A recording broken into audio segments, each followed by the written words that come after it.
Seeing the Sights. There are lots of wonderful sights to see on the island of Sodor. One summer's day, Thomas was given a very special job. "Thomas," said Sir Topham Hatt, "you are to collect some very important visitors from the mainland. They are arriving at Brendam Docks." "Yes, sir," tooted Thomas happily. "I will show them all the sights on Sodor." Thomas puffed happily towards Brendam Docks.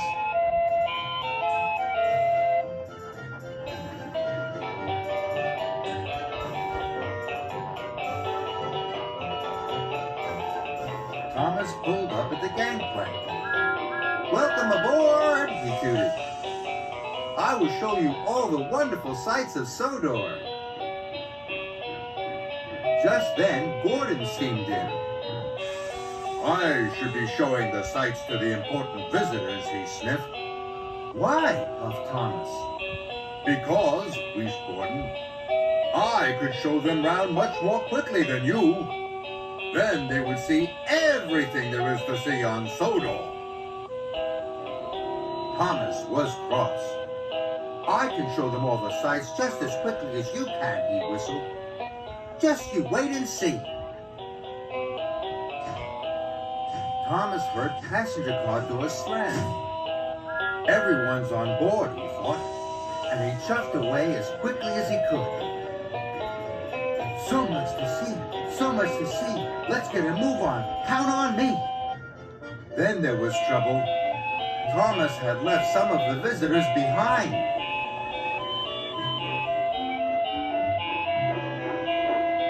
Later, Thomas had to wait at a signal.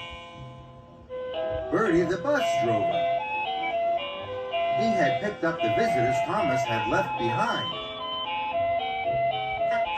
Bertie honked his horn, but the signal had changed, and Thomas puffed away. Thomas was in a hurry. "Silly tank engine," barked Bertie. "I will have to chase after you." The children on board Bertie thought a chase was great fun.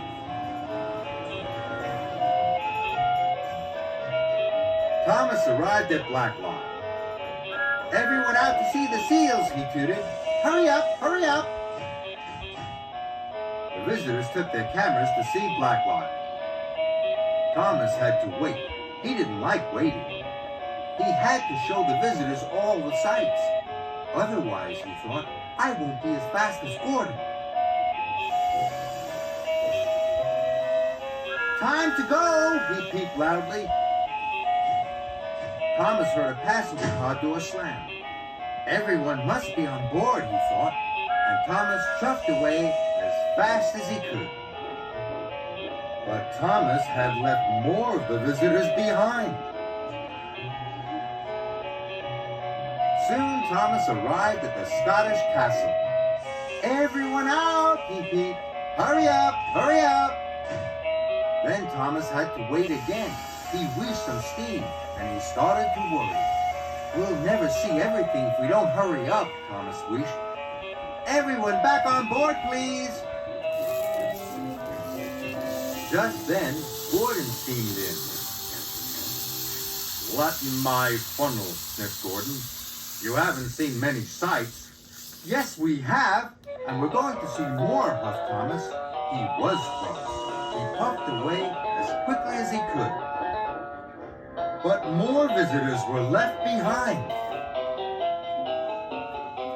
Thomas steamed into the fishing village.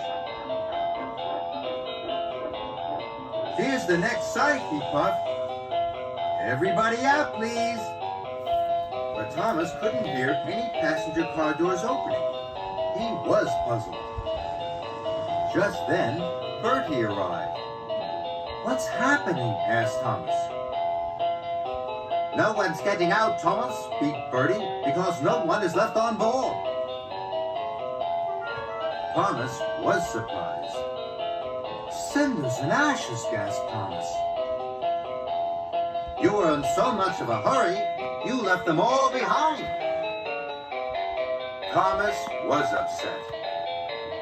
I must go back and pick everyone up.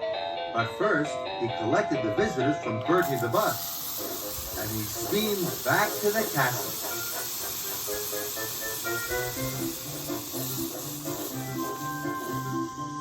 He picked up his passengers.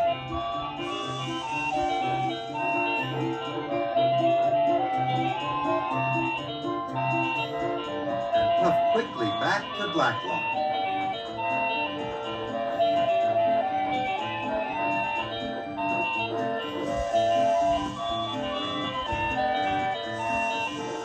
All the visitors on board, Thomas set off again. Thomas had to stop at a junction. He looked at the view of the sea. It was beautiful. I wish we could just stay here all day, Thomas wished.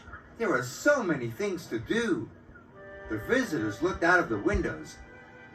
Their faces smiled when they saw a blue sea and the golden yellow sand.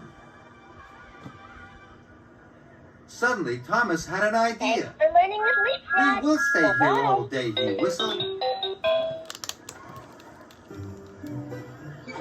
The visitors had a lovely time, making sandcastles, riding donkeys, and eating ice creams. Thomas was very happy. You won't see all the sights eating ice creams, sniffed Gordon.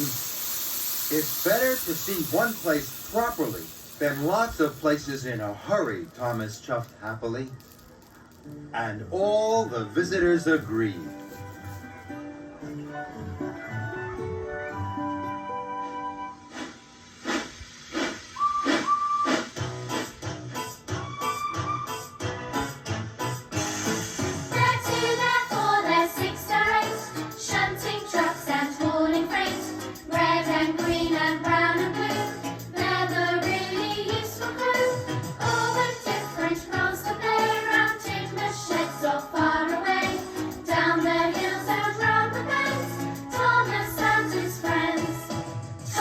He's the cheeky one. James. He's vain but lots of fun. Percy. Pulls a mail on time. Gordon. Thunders down the line. Emily. Really knows her stuff.